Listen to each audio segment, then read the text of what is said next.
नमस्कार, आप देख रहे हैं न्यूज प्लस 21। जनपद पंचायत कोटा के सभागार कक्ष में जिला खाद्य नियंत्रण अधिकारी बिलासपुर के द्वारा आज कोटा ब्लॉक के 120 राशन वितरण करने वाले संचालकों का वन नेशन वन राशन वितरण को सुचारू रूप से संचालन करने हेतु सभी राशन दुकान संचालकों को ई कोष बायोमेट्रिक मशीन से संचालन करने निर्देश दिया। आज से कोटा विकास खंड में वन नेशन वन राशन चालू किया गया है, जिसमें राशन कार्ड धारी हितग्राही कहीं भी राशन कार्ड के माध्यम से अपना राशन ले सकते हैं। वहीं जिला खाद्य नियंत्रण अधिकारी बिलासपुर राजेश शर्मा ने जनपद पंचायत सभा कक्ष में मीडिया से चर्चा के दौरान बतलाया कि 60 वर्ष से अधिक आयु वर्ग के हितग्राही जिनका ई कोष बायोमेट्रिक मशीन में फिंगर नहीं आता, ऐसे हितग्राहियों से एक नॉमिनी फॉर्म भरवाया जाएगा, जिसके माध्यम से नॉमिनी वाले के थंब से राशन प्राप्त कर सकता है। शर्मा ने कहा कि कोटा ब्लॉक में ग्राम पंचायत कुर्दर, उमरिया, टाटीधार 3 ग्राम पंचायत है, जहां नेटवर्क नहीं होने के कारण ई कोष बायोमेट्रिक मशीन के लिए परेशानी होगी, जिसके लिए पहले की तरह ही टैबलेट से ही संचालित किया जाएगा। इस दौरान कोटा सहायक अधिकारी भूपेंद्र सवन्नी, खाद्य निरीक्षक अजय मौर्य सहित कोटा ब्लॉक के 120 राशन वितरण दुकान संचालक मौजूद रहे। कोटा से रमेश भट्ट की रिपोर्ट। अभी तक टैबलेट के माध्यम से और ई-पोस्ट से वितरण किया जाता था और घोषणा पत्र जो सब कुछ एंट्री है टैबलेट के माध्यम से की जाती रही। मार्च में सब तरह से सभी उचित मूल्य दुकान जिले के ई-पोस्ट बायोमेट्रिक का वितरण किया जाना है। इस संबंध में सभी उचित दुकानों के जिले के 671 दुकानों के ट्रेनिंग की आज इसके पहले तखतपुर, बिल्हा, मस्तूरी, कोटा नगर की प्रशिक्षण दिया जा चुका है।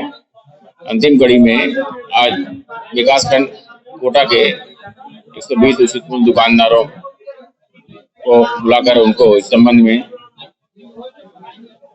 प्रोग्रामर मनोज तिवारी जो इसके ई-पोस्ट के नोडल भी हैं उनके द्वारा दिया गया और इस संबंध में जो 10 साल से नीचे के मुखिया हैं या 60 साल के ऊपर के जो बुजुर्ग मुखिया हैं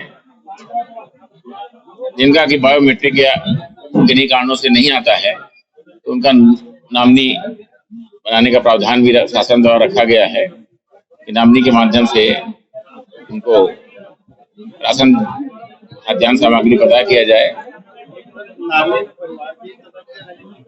नामनी में जो राशन कार्ड धारी मुखिया है वो किसी को भी अपना प्रतिनिधित्व कर सकता है।